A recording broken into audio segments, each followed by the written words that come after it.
Have you ever walked away from a conversation feeling physically ill? Not bored, not annoyed, but empty. Your head throbs, your chest feels heavy. It's as if you just ran a marathon, but you haven't moved from your chair. You were fine 10 minutes ago. You were happy. You were full of life. But now it feels like someone reached inside your chest and turned off the lights. We like to believe in ghosts, in monsters under the bed, but the most dangerous predators don't hide in the dark. They smile at you. They call you friend. They might even be your family. They are the energy vampires, the human black holes. And if you are watching this, there is a very high probability that you are currently their prey. Today, we are going to dissect the psychology of the person who uses you as a garbage can for their emotions. We will uncover why you feel so drained, why you can't say no, and exactly what happens to your brain when you let the parasite inside. Welcome to the dark side of empathy. Let's run a simulation. Picture this. Your phone rings. You look at the screen, you see the name, and immediately your stomach drops. A microdose of anxiety hits your bloodstream.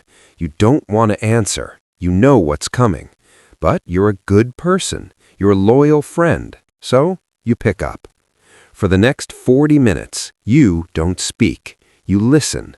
You listen to the same complaints about the same toxic partner, the same bad boss, the same drama you have heard 1,000 times before.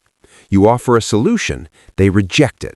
You offer comfort, they ignore it. They don't want to be saved, they want to be heard. But here's the terrifying part. While they're speaking, they're actually transferring their chaos into you.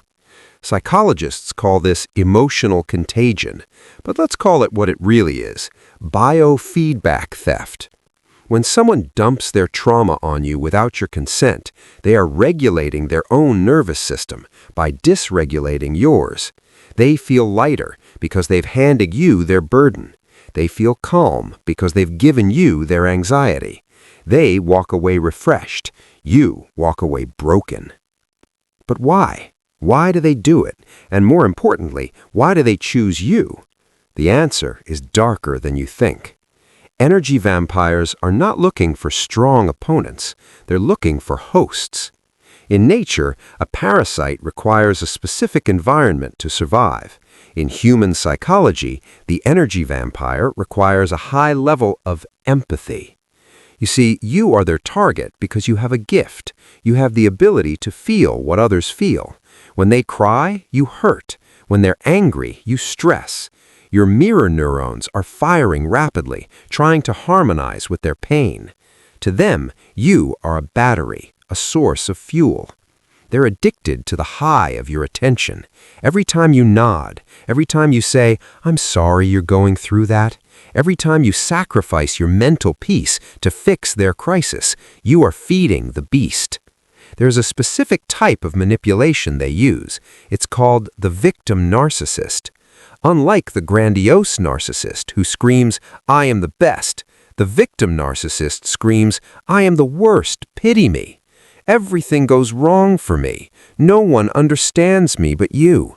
I don't know what I would do without you." Note that last phrase, "I don't know what I would do without you." It sounds like a compliment, but it is actually a cage. It is a subtle threat.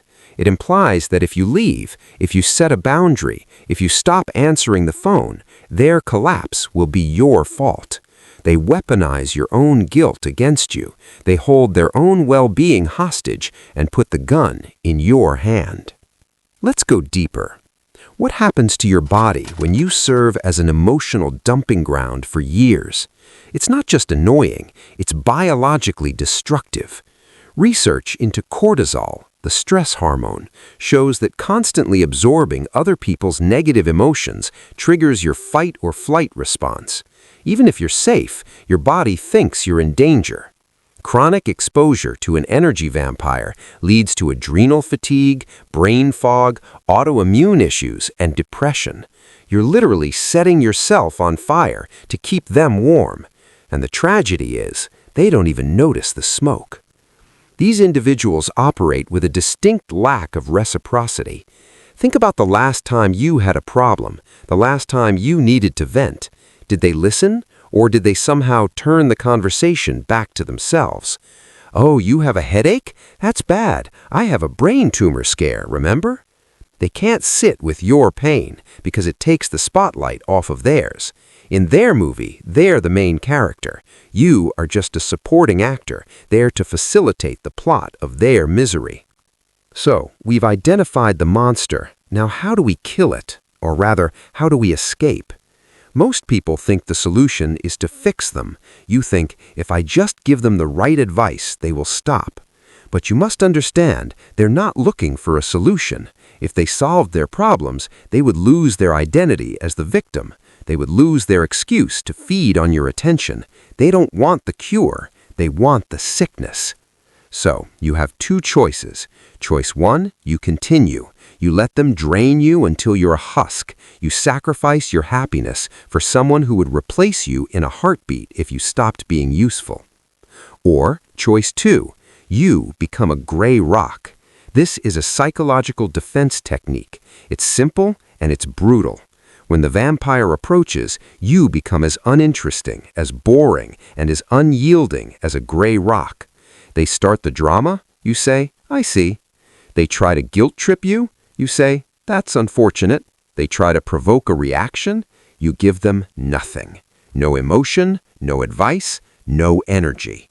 When you stop feeding the predator, it will starve. It will lash out. It will get angry. It will accuse you of being cold or changed. But eventually, it will leave. It will go find another host. And yes, that sounds cruel. We're taught that love means availability, that friendship means enduring abuse. But there's a difference between supporting a friend through a hard time and carrying a friend who refuses to walk. One is noble, the other is suicide. I want you to take a moment and think about the people in your life right now. Visualize their faces. Who makes you feel light and who makes you feel heavy? Your energy is not infinite. It is a currency. Every minute you spend listening to someone who refuses to change is a minute you steal from your own dreams, your own family, your own peace. You are not a rehabilitation center for broken souls. You are not a dumping ground for toxic waste. You are the guardian of your own mind. If you don't close the gates, no one else will. History is full of empires that fell, not from invasion, but from corruption within. Don't let your mind be one of them.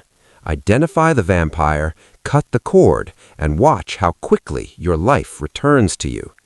The question is, are you brave enough to be the bad guy in their story, to be the hero in yours? Think about that.